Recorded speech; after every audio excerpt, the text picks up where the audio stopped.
Welcome to Behind the Podium, Unveiling the Coach. Problem solvers have problems too. So here at Behind the Podium, I, Jared Cohen, and my co-host Alexander Ellis discuss the struggles, philosophies, demands, and practices of the coach, or said more broadly, health and wellness practitioner. To provide quality coaching is to enhance someone's life in an everlasting and unfolding way. This is not easy and requires a lot of due diligence and self-mastery on the part of the coach to be able to perform.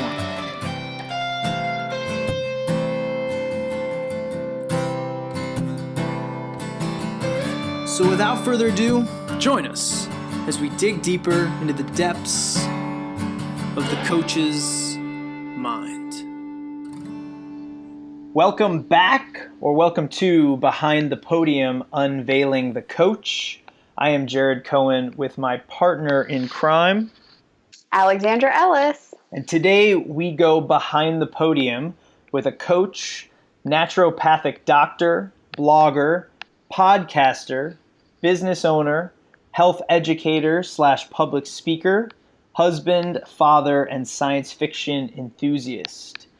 Specifically, this guest of ours has spoken at 4 Ancestral Health Symposiums and 2 PaleoFX conferences to share his passion for educating others on the intricacies of health and disease.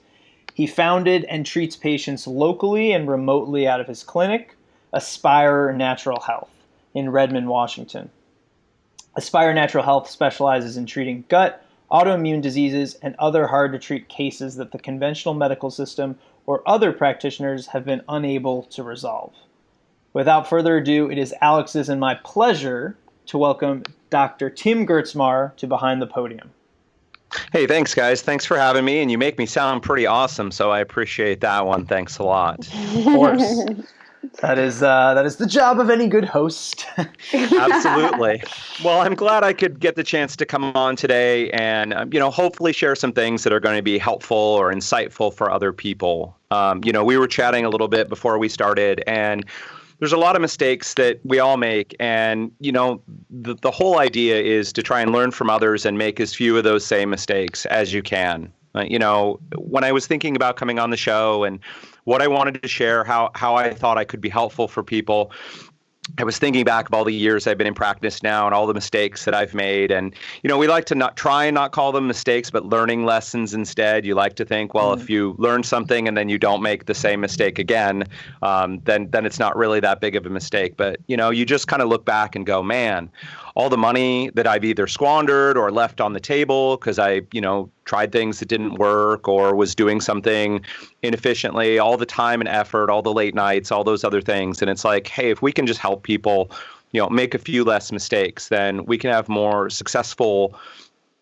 coaches and people out there. The world is awesome, but there's a lot of problems, a lot of stuff going on, and there's a lot of room for people to get out there and help people. But, as we'll get into, it's not always an easy task to make that happen. Mm-mm. Yeah, definitely a lot of obstacles, and I think in today's day and age, as great as the internet is in potentially allowing those of us pursuing entrepreneurial paths and small businesses within health and wellness and coaching more opportunities, it also makes it harder to differentiate yourself and not get lost in the weeds for people to find you and for you to find those that are going to best fit what you have to offer. So in terms of your role as a naturopathic doctor and how you treat patients, I thought we could start in just clarifying some terms. So I know you use the term naturopathic. Others have probably heard the term homeopathic, functional medicine, integrative care, holistic medicine, all these other alternative titles other than what is considered the conventional approach.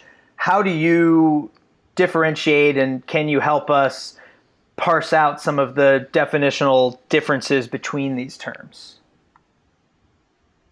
Yeah. So let me just say, you just went through a ton of slowdown on my end. I'm not sure if you guys saw it, but the audio was really stretched out and slowed down. So I don't know if you need to re-record some of that or whether I think it might have just been on my end. Yeah, I think it was just on your end because it was okay for me. Okay, well, that's great. I lost Jared there for a minute, and then I actually said something, and then he kept going. So I'm like, I don't even know if what I said came through. And so, okay, just as long as we're cool. Yeah.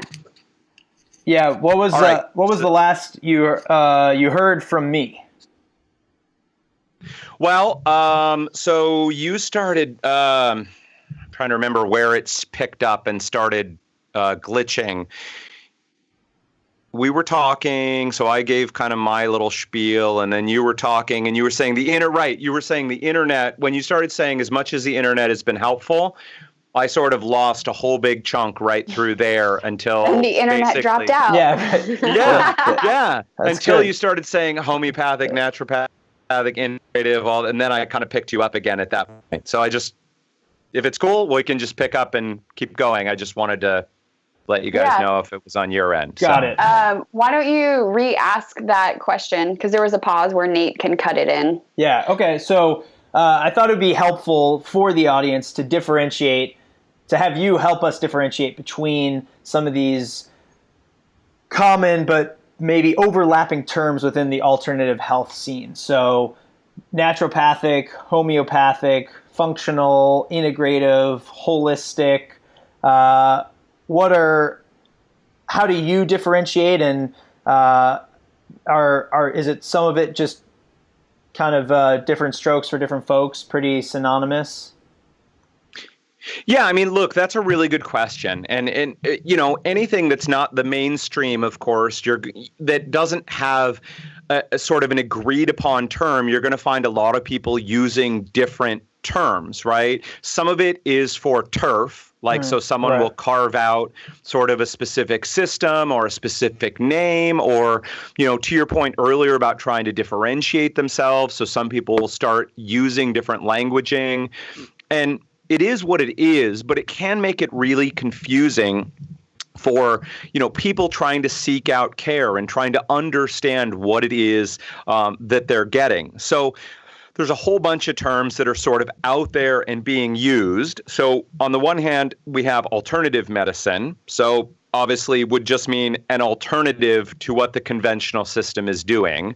There's complementary medicine, which means that it's a complement or it goes along with the conventional system. So we have the National Institutes of Health have their CAM, complementary and alternative medicine, right? So those are probably your two biggest terms, although some of us see this where ego and everything gets into it because it's like, dang it, I'm not alternative. Like I have all my own thing, right? And I'm not just complementary to what the regular doctors are doing.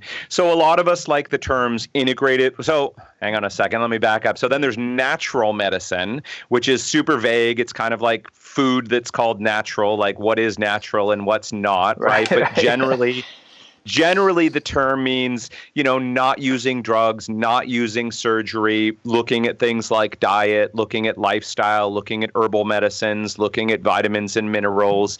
Generally speaking, that's what, most people mean there. Then there's integrative medicine, which means you're integrating both sort of those natural things that we just said before, plus conventional things as well. Then we can keep going here. So then there's holistic, which just means instead of focusing when you go to your sports medicine doctor and maybe they're a shoulder doc and all they do is, and they may be awesome, but they look at your shoulder and that's really all they look at. Right. Whereas a more holistic view would say, well, maybe your shoulder hurts, but maybe the problem isn't your shoulder. Maybe the problem is actually your ankle or your knee or all these different other aspects, or maybe it's actually autoimmunity and maybe it's, has to, and on, right? So holistic, at least ideally, means that you're not just focused on, if you have, a stomach ache, you're not just focused on your stomach, but you're saying, what is the bigger picture? What's the context in which that's happening, right? And then you have a new term that's been coming out recently called functional medicine, which is aimed at trying to not only understand, is something like broken? So you can, break a bone, or you can, we can look at things and go, wow, that's really broken. But what we also find for a lot of people these days is it's not that their bits and pieces are broken. It's that they're not working properly. And so when you stick a camera in someone, or you draw blood, or you do these things, and you're looking to see, are the bits and pieces there? The answer is yes. And that's where usually the conventional system, for the most part, kind of stops. Whereas functional medicine docs, we're looking to see, not only do you have those bits and pieces, but are they working properly? And the issue for a lot of people is that things they're there, but they're not working properly. So look, we can go down like a dictionary and kind of define all these. Hey, I'm glad. Define all these dictionary terms, right? Yeah. Which is great, because people are just throwing them around and just saying, I don't know, what sounds good? Like, okay, I'll be holistic, alternative, integrative, right? And first of all, are we using the terms correctly to talk about what we do? And of course, then secondly, like, do other people who aren't in our fields or know what the heck you're talking about? And for me, I find that a lot when I'm talking to patients, or I'm trying to put my message out there, that a lot of the terms are mostly meaningless to people, to real life people, right? The people who are going to become our clients, our patients, or whatever. And so one thing I would say is, I find this happens all the time. In fact, we had a massage therapist who came into the office last week and was just telling us about what she did. And, my receptionist, my assistant, was saying, well, tell me about what you do. And this person just started rattling off all these different kinds of technical terms. Right. Oh, well, fascia this, and multiplanar that, and, this, that. And so, she just kind of, my assistant just sort of nodded and smiled at her. And then after the lady left, she's like, I don't know what she does. Yeah, right. So we have to be really careful, both in talking to the people who come to us, and in that marketing or advertising piece, and trying to tell people what we do. We learn all these technical terms, whether it's anatomy, physiology, exercise terms, medical terms, like whatever they might be. And that's great. And you need to know that language so you can work in that world and you can understand what's going on.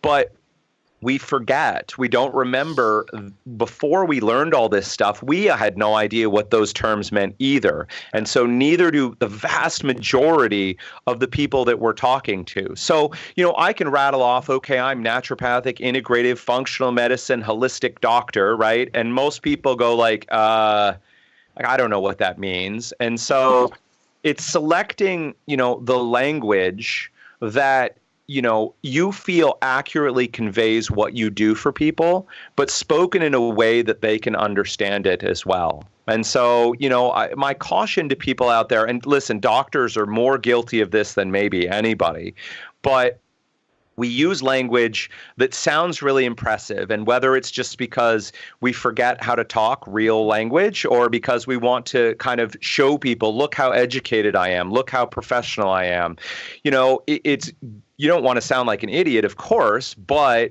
you need to speak in a way that people actually understand what you're talking about, and you convey your message, and you convey, your services in a way that they can go, oh, okay, cool. Well, I do need that. So, is that helpful? Yeah, no, because I've found that to be true too with what I do, because I'm in yoga studios, but where my education and experience and interests have gone a little bit away from yoga. And so sometimes it's like, well, I could just say, well, yeah, I'm a yoga teacher, but it's like, well, what does that mean? And what does that describe? And Jared and I have talked to you with guests before about really uncovering your why and why you're doing what you're doing. And I think that can help to really be clear with whatever that phrase is. Sure, I teach movement or whatever, but what I really do is help people get out of pain and feel empowered by understanding their body. Right. And I definitely think, we want to talk in results, because at the end of the day, right, none of us, the way we get there, it matters to people. But at the end of the day, we all want results, right? So in other words, no one really wants to come per se to, again, pick your terms, a natural, integrative, holistic doctor. They're not like, oh, that's going to make my day. What they're saying really is, I have this pain or this problem or this thing that I don't like, and I want someone to help me with it. Right? Yeah. No one wants to go to yoga per se just to go to yoga. They want to go because it makes them feel good about themselves. They enjoy it. They connect with a community of other people that they like. They have fun.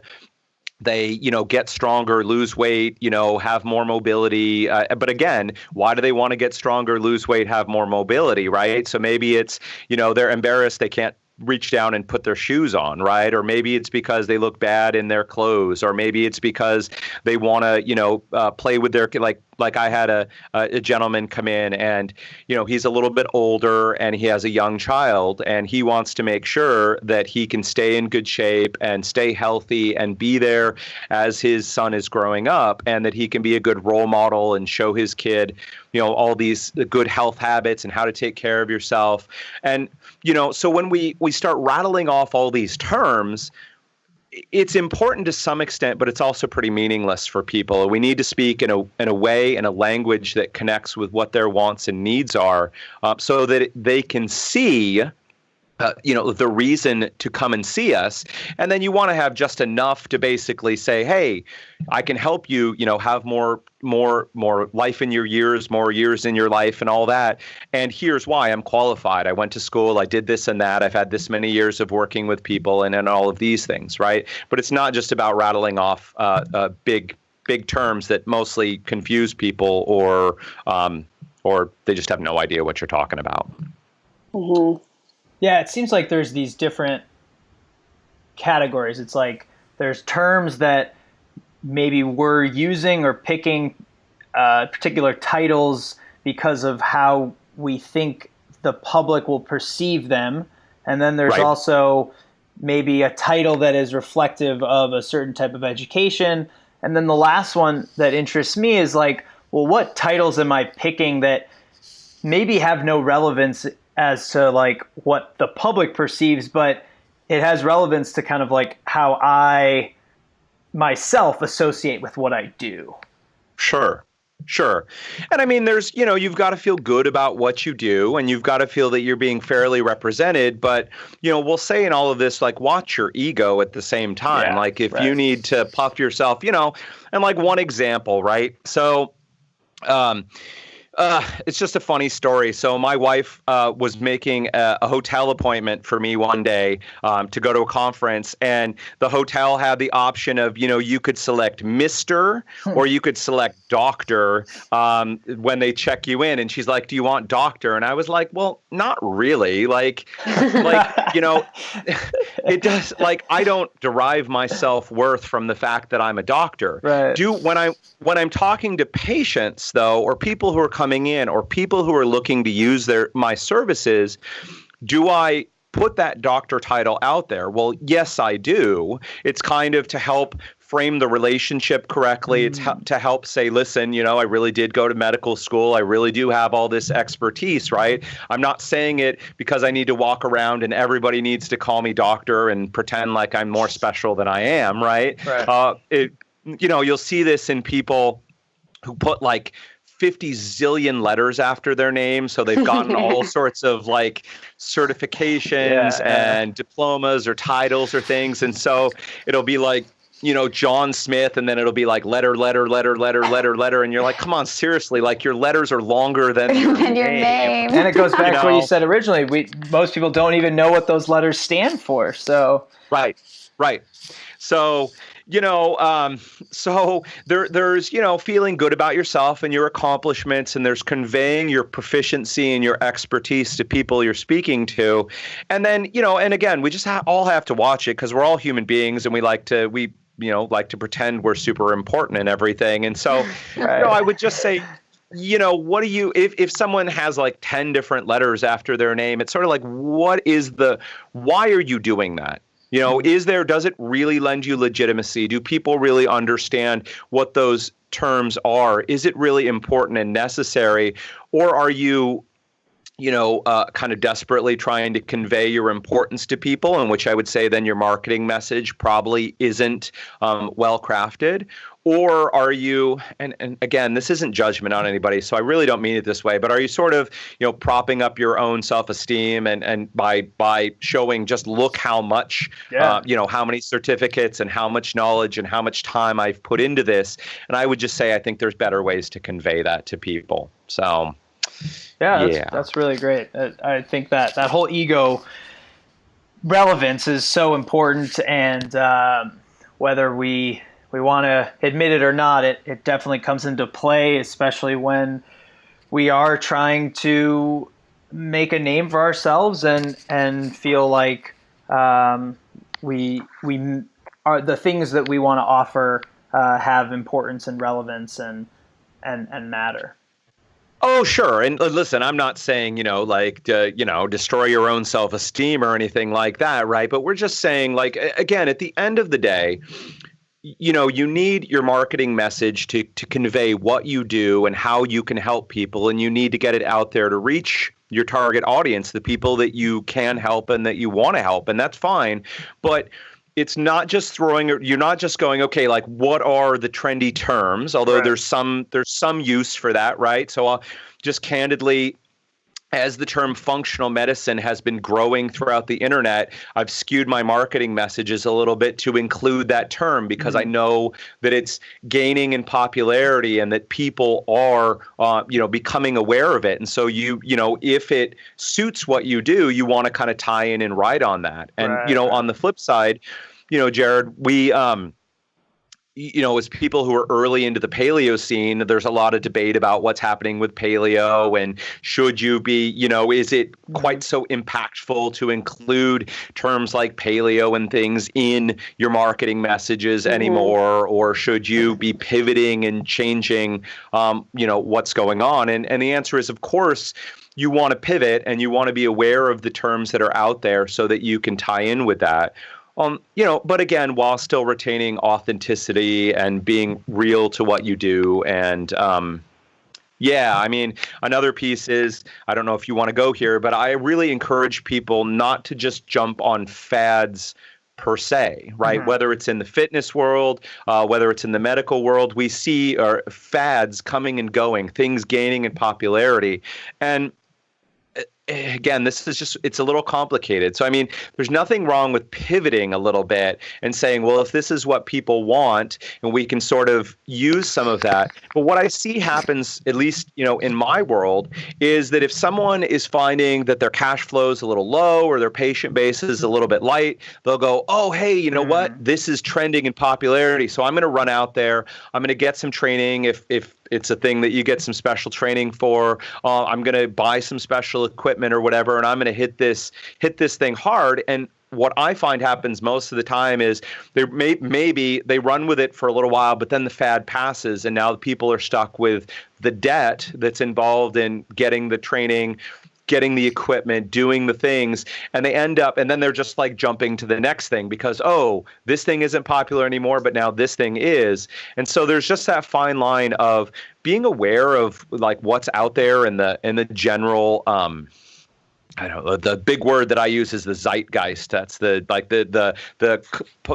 public consciousness, just kind of like what's out there. What are people interested in? And you want to kind of adjust your marketing messages. But I really advise people, like, don't chase fads. If whatever, this new exercise trend is super popular, but it really doesn't resonate with you and your message and what you're trying to do for people and how you want to help people, and the cost is significant to go and get training or time off or new equipment that you need or whatever it is.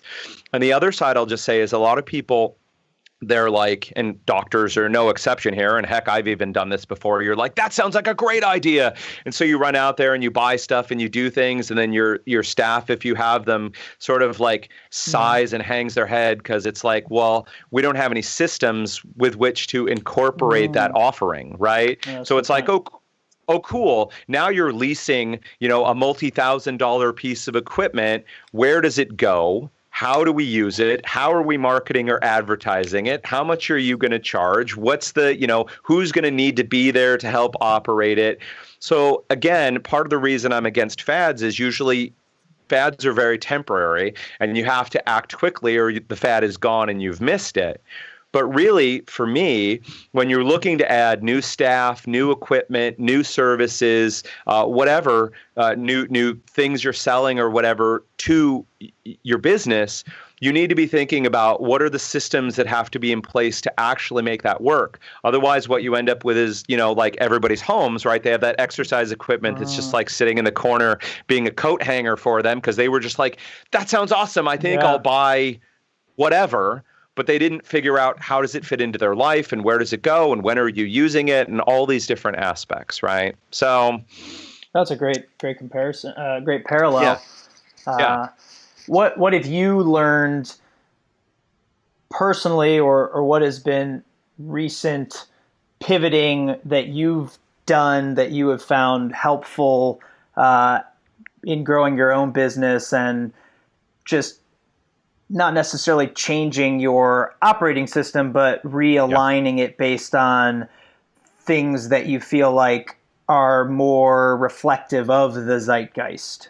Yeah. Well, I mean, certainly. So, just two examples we've talked about are, using the terminology functional medicine more front and center because it seems to be a term that's coming out. It's questioning how hard to push the paleo aspect because at least in terms of search terms and some of what's popular, that seems to be changing. One of the biggest things for me over the last 9 months or so that doesn't really show up in the front side of the work that we do, but really affects the backside is just the whole idea of really working hard on building systems that work to do a lot of stuff. Because like a lot of small business owners, you're like, hey, I'm willing to work 23 hours a day, 6.75 days a week because I love this and I want to make it happen and I'm so excited about it. And, when things are kind of small, you can put up more plates and just kind of keep juggling things and just keep working at it. And eventually, some of us sooner and some of us later, you just reach a point where you can't keep all the plates spinning. Things are like crashing down around you. You can't keep track of things. So we were just finding that, our notation systems and things within the business weren't good enough. And so despite best intentions, we'd sometimes forget to call people back, forget to get people the things that we told them we were going to get them, forget this, that, and the other thing. And again, there's no maliciousness behind it, but understandably, people and patients and clients and things get mad at you when you basically tell them that you're going to do something and then you end up not doing it. And one of the greatest things we put into place, like I said, in the past year was what's called a CRM or a customer relationships management software.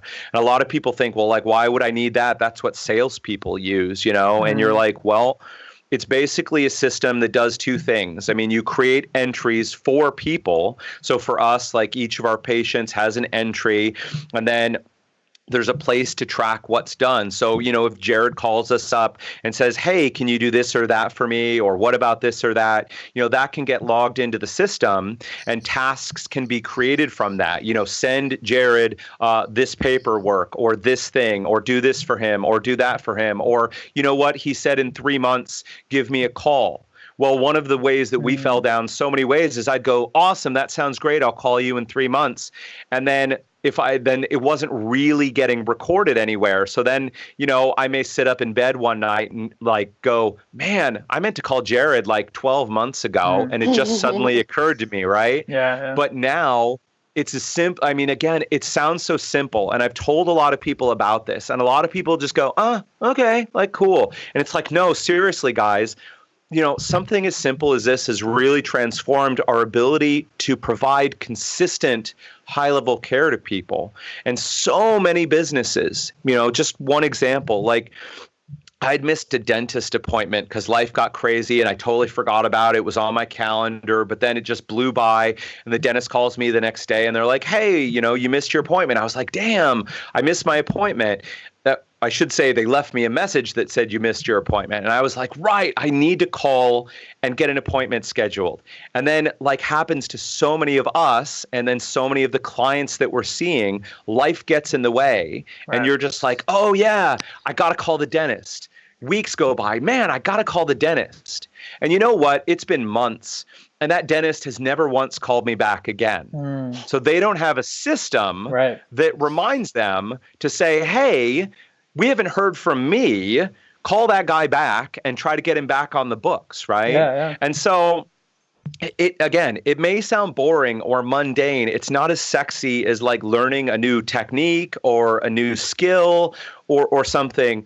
But at the end of the day, our ability to provide good service, whatever that is for us, and do it consistently and meet people's needs is, probably more important than anything else, because you can spend a ton of dough going out there and trying to market, advertise, drum up new patients. But if your churn rate, that is like, how long people come, stay with you, and then how quickly they leave and go on is high, you're going to be on a perpetual treadmill of trying to get enough clients to fill your business.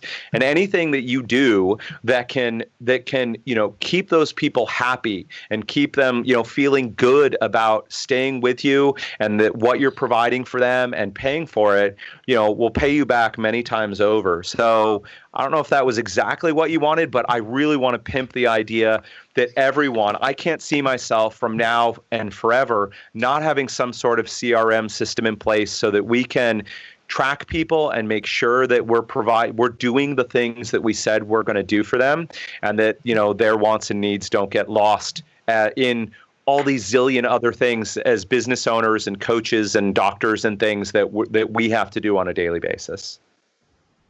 Yeah, the CRM thing is fascinating, and it's something I've looked at more closely and currently pursuing my MBA.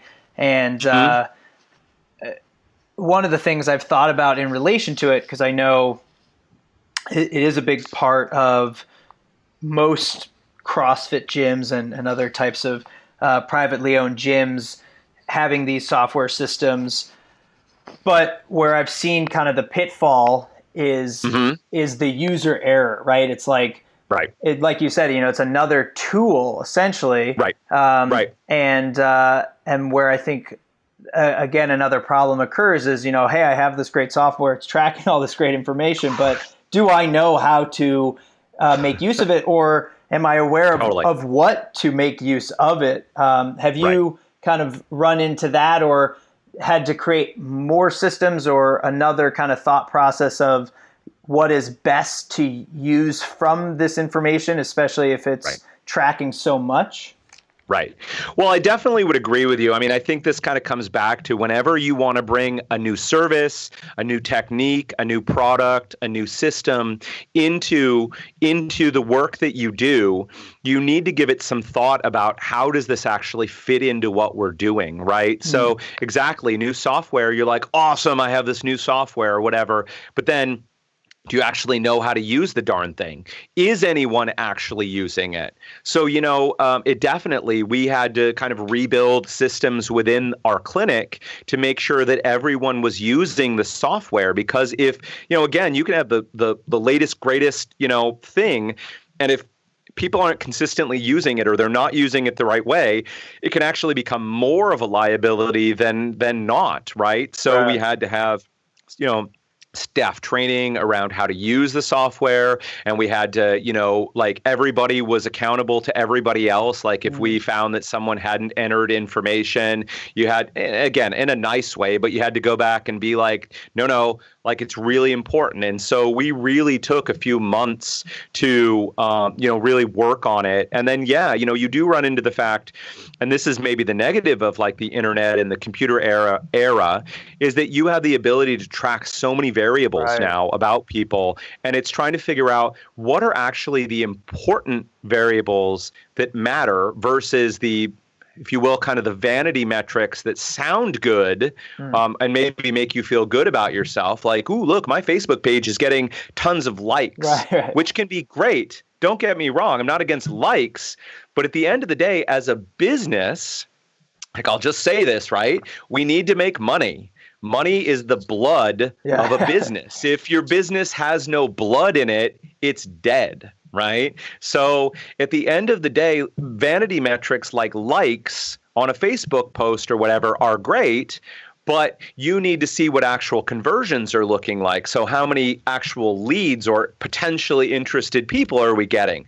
Then, how many leads are converting into, whatever your initial kind of offering or prospect is. And then how many people are then going from initial to actually like a regular consumer or someone who's using your services. And then, what's your retention rate like? So how long are they staying with you? I mean, like, and how much money are they giving you? And those are like, utterly critical factors.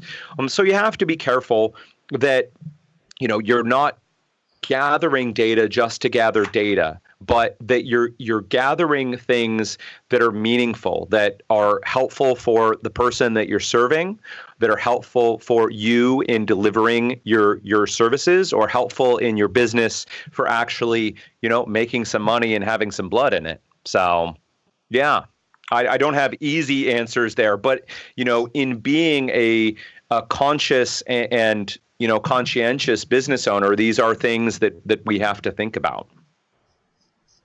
And how do you balance your time, particularly as it relates to these aspects of working on your business versus the other aspects of working in your business, which also includes not just seeing patients, but I know you also you make it a point to continually enhance your level of competency. So whether that's, it's making sure, okay, I'm looking at the research, or I'm going to this conference, I'm reviewing this material. How do you make sure that kind of one is maybe not getting more than the other, or do you have a sense at different times that there's like certain trade-offs? Yeah. Well, look, I mean, there are trade-offs, right? You only have, 24 hours a day, and then you should be, come on, people, getting like a decent night's sleep as well, and eating some food and stuff, right? So you only have so many hours in the day. And look, I don't claim that I have the work-life balance that I want. And as a business owner, as an entrepreneur, I will say, like, I like Tim Ferriss a lot, but his idea of the 4-hour work week, and that you're going to outsource all these different tasks, and that you're going to be sitting on a beach, for an hour a day, like answering emails or doing whatever while money like rolls into your account.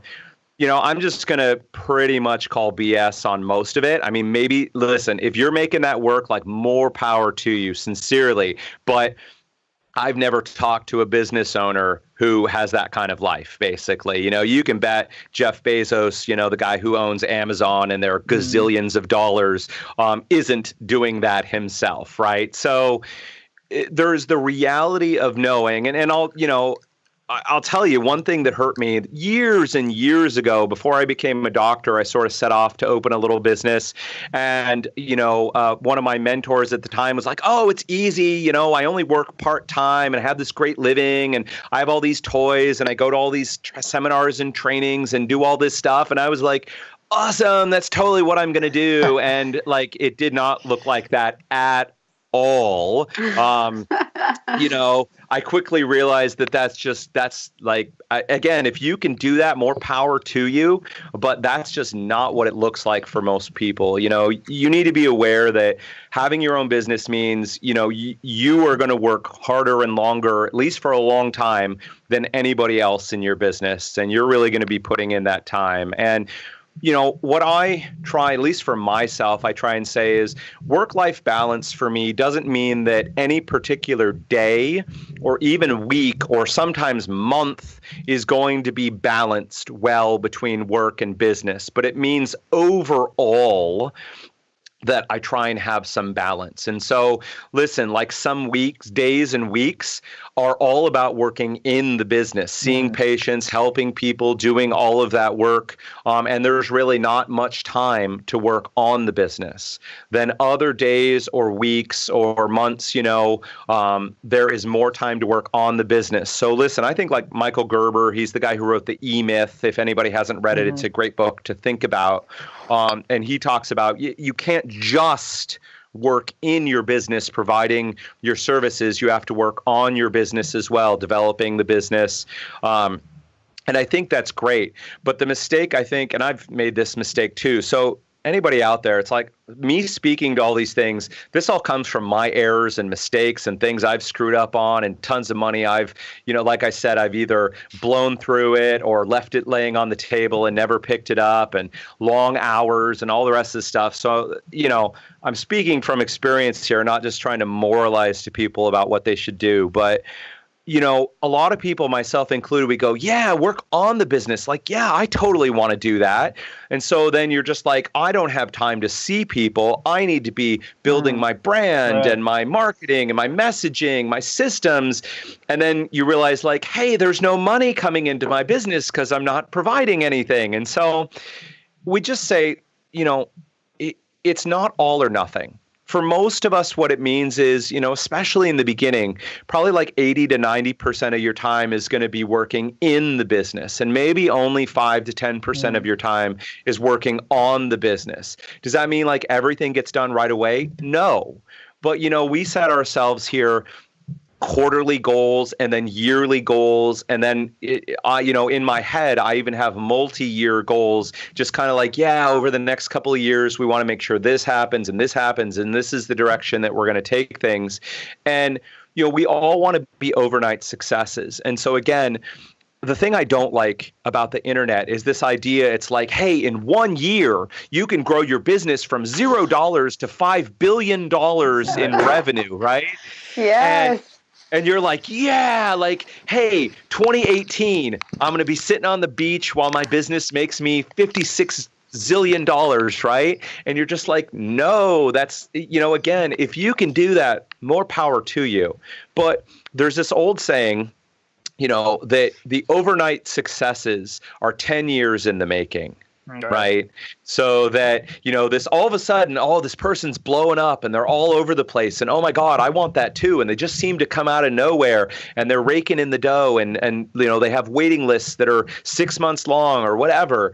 And it's like, if you ask them, there's probably years and years of like trying to figure this thing out, and it hits a tipping point and tips over for people. So, the good news is the delusion, I think, that a lot of us have, that we have no idea how much time and effort, these things are going to take for us to happen. It's probably good, because if we actually really understood what was involved, we probably never even do it in the first place, right? That's a good point. But to feeling that we're not alone. Yeah. Look, most of us, that I keep that in mind, that 10-year idea. Like, look, if your business isn't where you want it to be, and you've been doing it for less than 10 years, you still have some time that you've got to put into this to make it happen, right? Yeah. We all want overnight successes and everything, and maybe it'll happen, but the reality is most of the time it won't. And so you just need to keep putting one foot in front of another and keep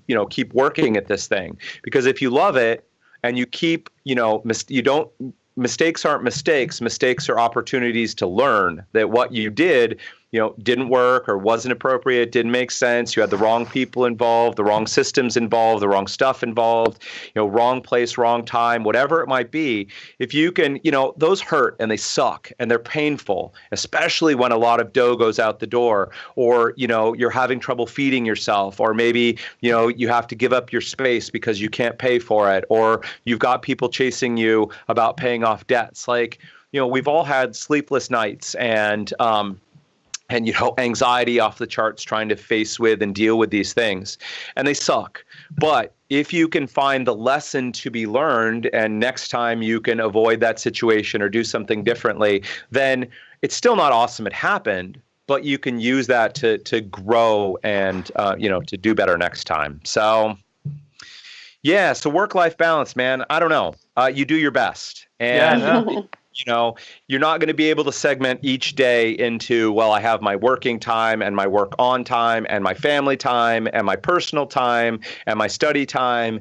And, you just have to try and keep the bigger picture in mind about what you want to do. And sometimes you'll be able to do more of one and less of another. And yeah, if we could somehow get 28 hours in the day, I think that'd be really helpful, So.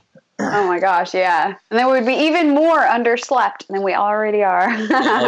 You're right. That's what is it called? Parkinson's law, that and that might be right. There might be another name for it, but it's basically the law that says that any task will expand to fill time allotted for it. Right. So in other words, if you had more hours in the day, you just fill it up with more crap, basically. Yeah. So, yeah, it's like when you have more space. Yeah.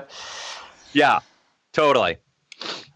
So speaking of putting one foot in front of another and just trying to see the bigger picture, as you said, I'm curious how you handle cognitive dissonance as it relates to what you're learning at one particular time or what you're trying to make sense of in a research article versus what you're seeing clinically, and then this kind of extra step in helping the client overcome some of the dissonance that they are feeling based on well, my lab says this one thing, but I'm told on the internet, right, that it should be this way. Right. Yeah. So, I mean, this is a big question. And so, let me back up for just 1 second and say that, you always need to be learning, right? It's when you think you know everything that you should be most worried, basically, right? Because there's always room to improve and there's always things we don't know. And I'll just say this, when I came out of medical school, I was like, I think I have a pretty good handle on things. I think I understand what's going on and what I need to do. And now, almost 10 years later, I feel like even though I know a lot more, I feel like I know a lot less about what's actually going on, right? Because you start to see the bigger picture of what's going on, and I didn't know. I thought I knew what was going on, and I don't. So one of the things, and this is human nature, but I see on the internet all the time that sort of makes me want to bang my head on the wall, is we latch on to simplistic explanations for what's going on. And we, then offer a very simple thing. If everyone would stop eating gluten, all the problems of the world, including war and poverty and financial debt, would go away. Right. And it's just that's just not true, right? If we would just eat asparagus, then there would be no cancer. If people would just turn off their Wi-Fi, then global warming would stop. It's just you see these, and I understand it. It's human nature. We want simple answers, simple, concrete steps for things that we can do that take care of the problem, right? But the problem is that those don't exist. The reasons that we have big problems in the world, and we won't even go into all that, is because there aren't simple answers to them. And so, in yourself, you should just be aware, or try to be aware of the fact that when you're trying to lock on to a simple answer, you're probably wrong. Might it work for you or a bunch of people? Sure. But this is where, part of you're asking about cognitive dissonance. So I take my failures seriously, not to like get down on myself and tell myself what a crappy doctor I am or any of that stuff.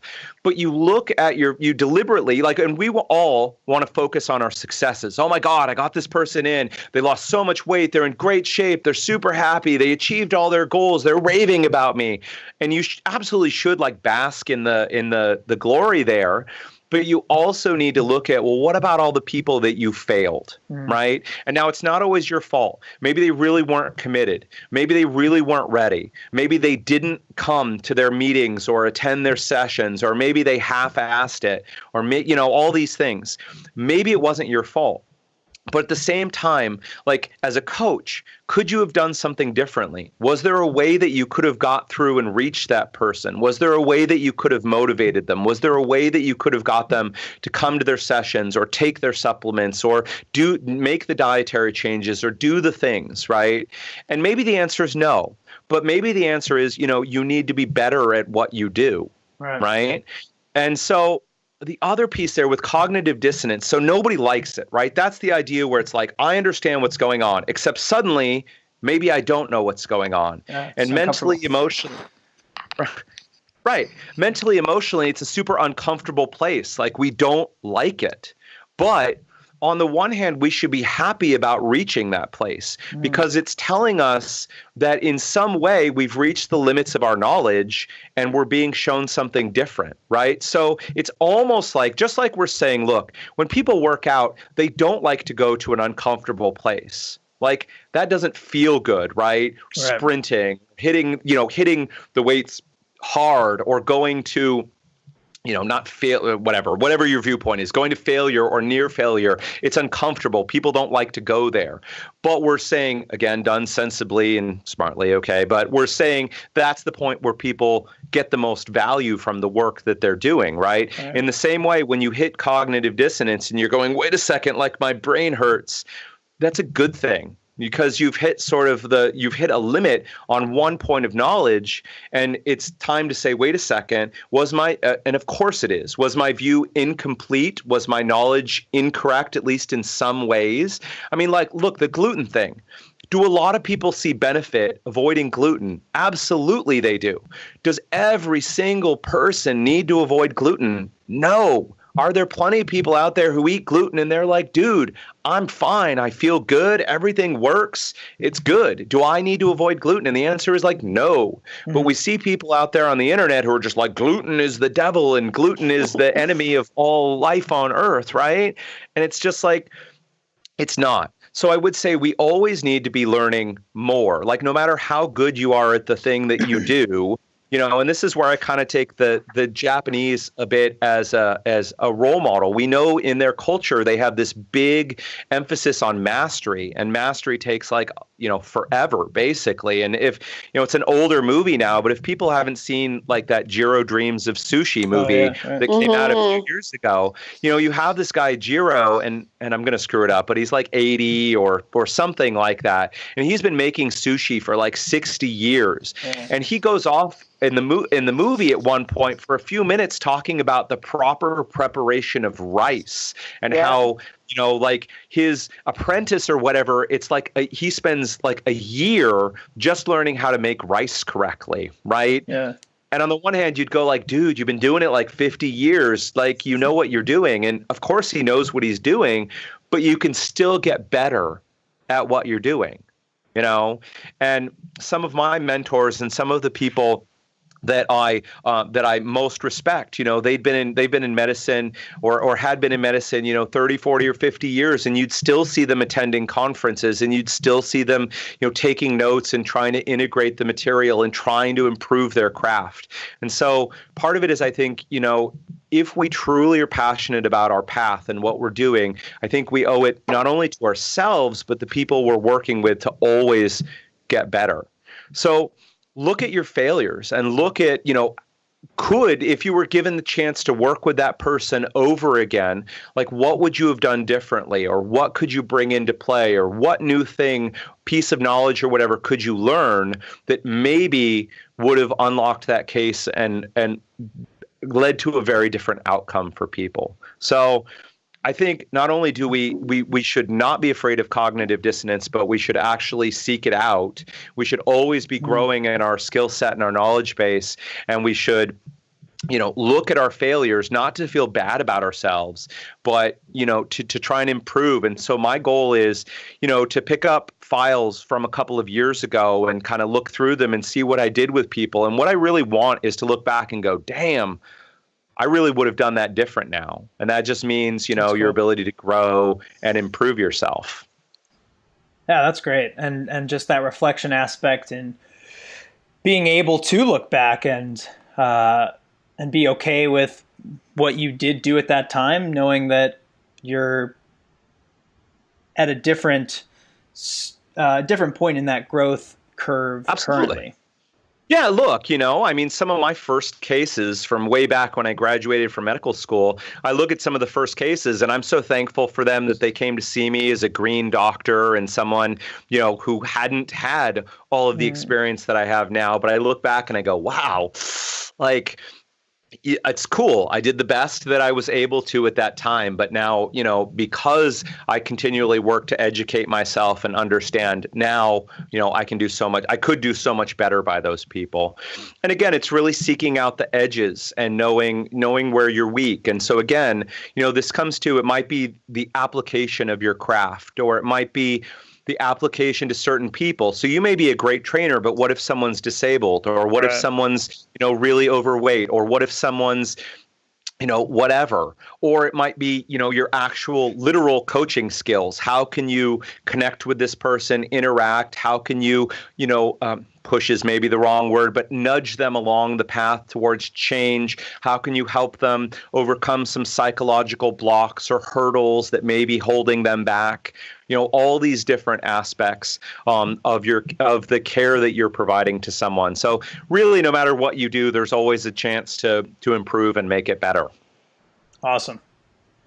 Well, we want to be mindful of your time. So in moving towards wrapping up, we're going to hit a few some of our staple rapid fire questions. Sure.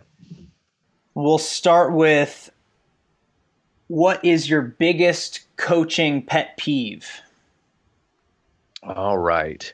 Well, I would say, just what we were talking about. It's when I see people pushing one right way to do things, and that everything else is the wrong way for people, even when the person in front of them clearly it's not the right fit for them. Right. So one example is like low carb diets. Low carb diets work fantastic for a lot of people. And even, keto is a more popular thing right now, the ketogenic diets. Right. And they work great for some people. But the frustration that I see in, looking at these different coaches and nutritionists and people putting this out there is essentially a lot of them are if not directly saying, they're indirectly saying, everyone should be doing this. And the fact is, that's just wrong. Like, I found plenty of people who keto works terrible for them. And the general coaching piece is, you're not doing it right. You need to do it harder or more. And sometimes that's true. You'll ask someone, so how's that low carb diet? Oh, it's like not that good. And then you're like, okay, tell me what you're eating. And it's like, okay, dude, that's not low carb. Right. Like, you're not doing it right. Right. Yeah. And sometimes that's true. But we can't default to thinking that everyone is just doing it wrong. And if they just tried it harder or did it more, we need to understand that any approach might be wrong for someone. And so I think half of our job is not only to help people with whatever tools or skills or crafts that we have, but to also know that what we're offering is wrong for somebody. Again, this kind of comes back to the business standpoint. Like, look, no one likes to turn money away, right? No one wants to turn clients away. But the rookie mistake that people make is, you get out there and you start your business and you're like, I'm so desperate for people because, like, there's barely any blood in my business, right? I need some money. So I'll just take anybody. Like, please, if you throw some money at me, you can come work with me.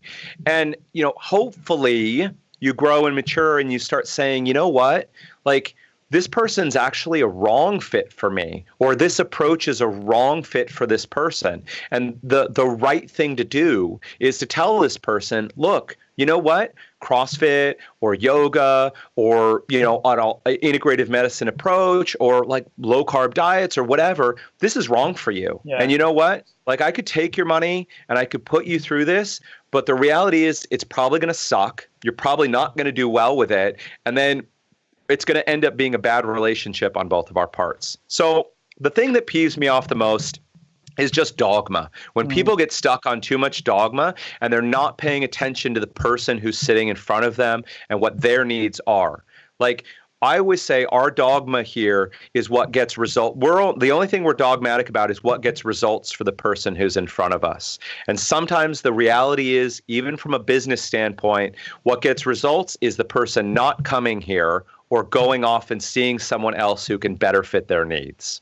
Fantastic.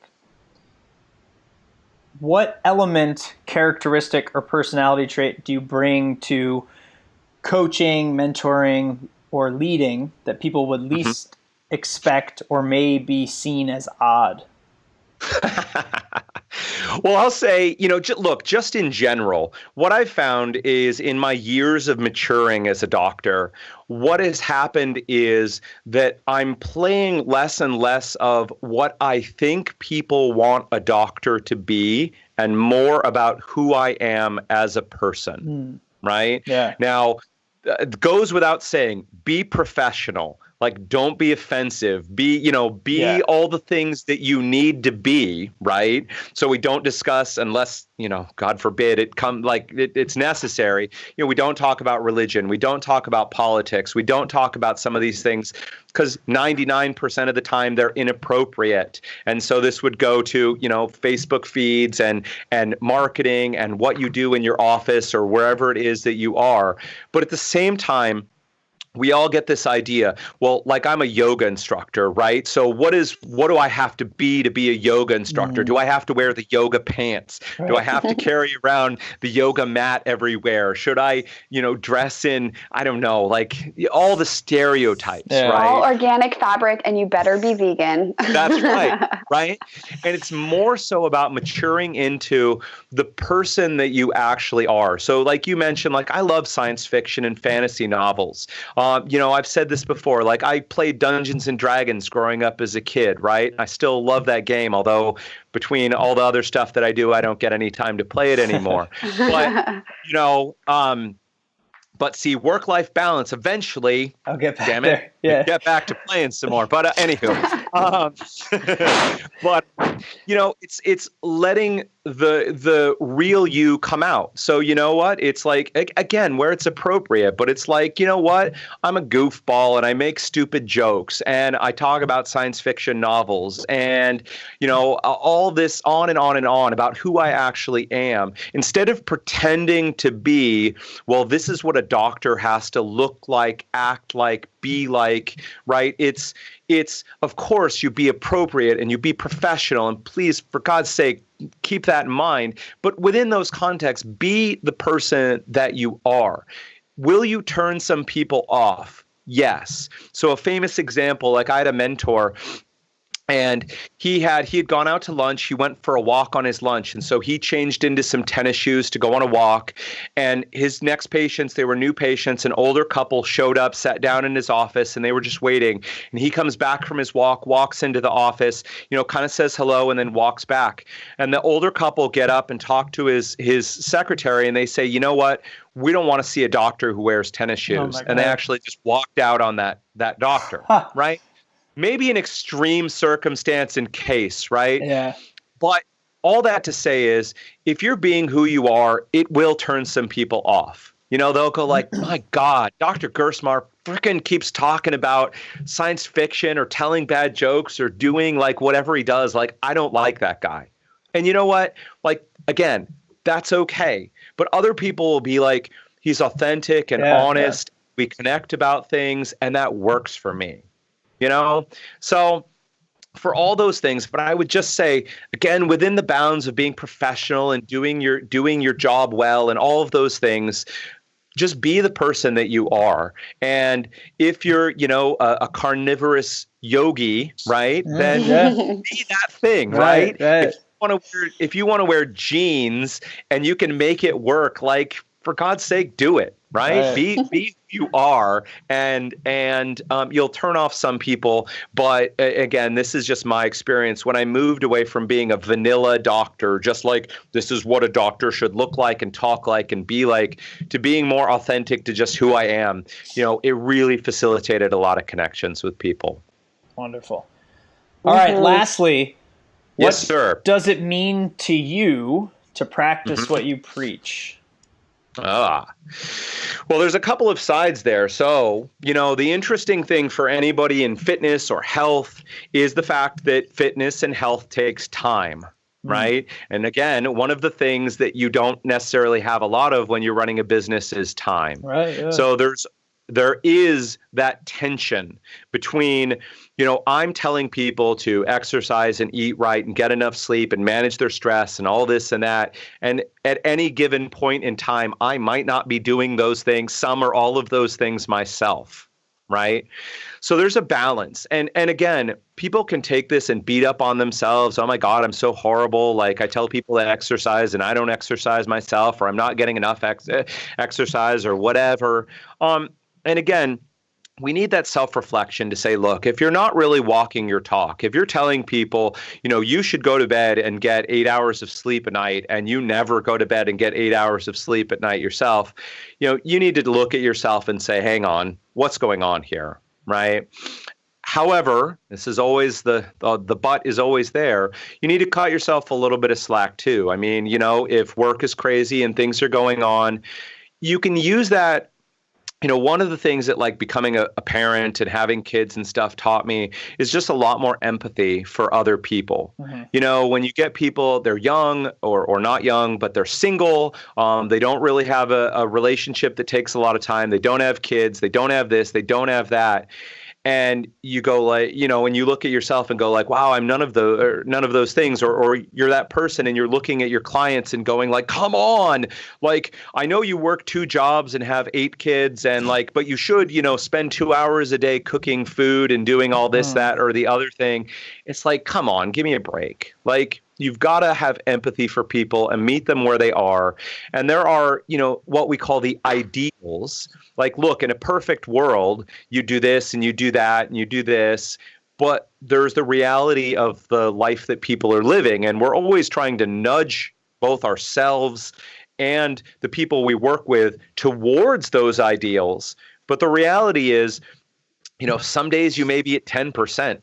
On some of those ideals, you know what I mean? Yeah. And it's so it's always that fine line. You don't want an excuse, but listen, if you're out there if these things or whatever it is that you're into, yoga is great for people and it could help so many issues, and you're pushing it, but you're not even doing it yourself. You need to step back for a second and think about the situation. And I don't think as practitioners or as doctors, we have to be the pinnacle of health. Like, we can't be helpful to people unless we have 6% body fat, and can, bend over backwards and touch our toes, from the back, or like, all that stuff, right? Or, we never, ever, ever, ever eat junk food or anything. I don't think that's again, speaking to being authentic. Yeah. I don't think that's real, and I don't think that helps people, because people would, if you manage to be that person, people would look at you and go like, well, I don't relate to that person. They're not me. Right. Right. I had a colleague in medical school, and he was quite overweight. And he, we had a discussion one time, and he said, I don't know, like, people are going to look at me as a doctor of natural medicine and be like, this guy's a big charlatan, like, he's a fat guy. Right. And we had a discussion about like, okay, that's a possibility. But you know what else is going to happen? If you share your struggles and your issues, your concerns, you're going to connect with a lot of people who can say, look, for example, like Ben Greenfield, right? A lot of people have heard about him. He's like this, I give the guy mad props, but he's, this super ripped triathlete and everything else. And is, a 300-pound person going to necessarily look at Ben and say, I really feel I can connect with this guy? Or are they going to look at this doctor who's struggling with his own weight, has his own issues, is candid about what's going on and what he's trying and what's failed and what's worked, and say, I can connect with this person, Right. And so I'd say the same thing. If you're a trainer and you've got like issues or whatever, like, again, be authentic and be real. And, we say to people like, look, I'm not perfect. I've got these issues and concerns. And again, going back to like the beginning of the show, this is ego, right? No one wants to admit they're not perfect. This is, the danger of Facebook. Like on Facebook, everyone has a good day every day, right? Best examples of people's lives, right? They post up their picture perfect meals, but they don't ever really seem to post up the donuts that they're eating at at 1 a.m. kind of thing, right? So so I just say, be authentic and come from where you are. And, again, if you're real and honest with people, you will turn some away, but you'll connect with others. And so I guess, as my parting piece, it's just all about, being real with yourself and seeing what you're doing well and seeing what you're not doing well. And, not only emphasizing your strengths, but making sure that your weaknesses are getting taken care of as well. And so, if you're lousy at finances, then you need to have somebody who's good at them involved to take care of it. Because, we have this natural human tendency to ignore, and, I'm as guilty as anyone, to ignore the things that we don't like. But what we always tell people is like, how often is there something in your life that's not working, like your car is making a really funny noise and you're just like, like it'll be cool, right? It'll just take care of itself. Or, your roof is leaking. And so you're just like, you know what? Like, I'm sure it'll work itself out and it'll be fine. Or if I just ignore it, it'll get better, right? It's like, no, that doesn't happen, right? So if you're weak in some areas, you either need to take care of them or, get other professionals in there to help take care of it for you. Yeah. Fantastic. Mm-hmm. Well, thank you so much, Dr. Gerstmar. Really appreciate the wisdom, the candidness, the authenticity, all of which you spoke to and were practicing in this forum. So thank you for that time. Sure. Yeah, absolutely. Look, no one is perfect. No one. Even the cool thing about, attending some of the bigger events and getting to talk to some of the quote unquote like big people who are famous or people who are making a ton of money, and you just think, damn, if I could just get there, like I'd be awesome too. And you get there and you talk to them. And again, kudos and congratulations for everything they've accomplished. But at the end of the day, you see they're just people too. Right. You know what I mean? Yeah, and they figured out some stuff, but they have their own issues, their own struggles, their own realities. And, we're all just working through this journey called life. And if you've made tons, and I say this as much to myself as anybody else, like if you've made mistakes, just be gentle with yourself, but at the same time, be ruthless with yourself too. Because it's like, look, stop making those mistakes, figure out what you need to do and fix it.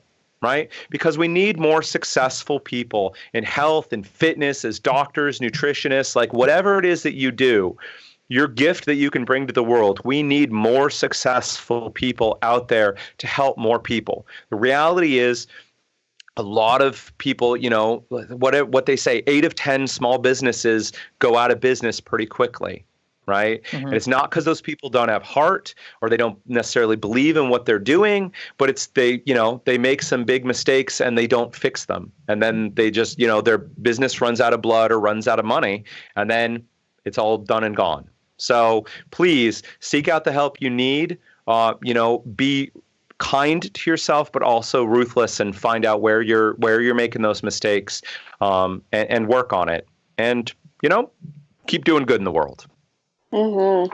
Yes, thank you so much for your time and wisdom today. I know as a fellow entrepreneur, I definitely feel just a little bit less alone in the world. So thank you for that. Where can people find you on the dreaded internet where everything is perfect?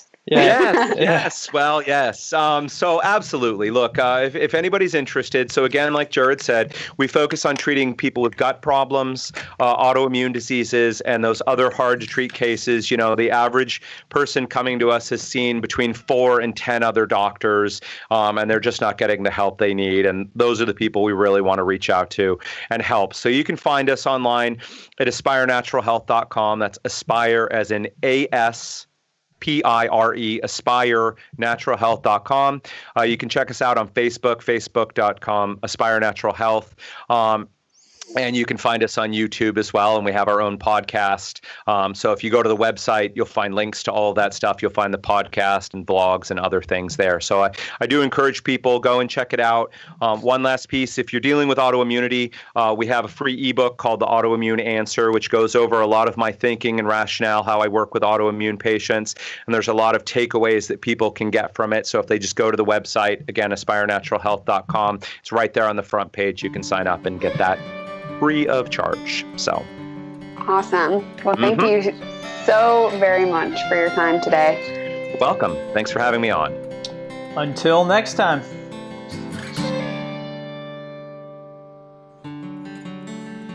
Hey guys, thanks for listening to Behind the Podium, Unveiling the Coach. If you have enjoyed what you listened to, head over to iTunes and leave us a review. More information on each episode and the podcast in general can be found at behindthepodiumpodcast.com. We'll catch you next time.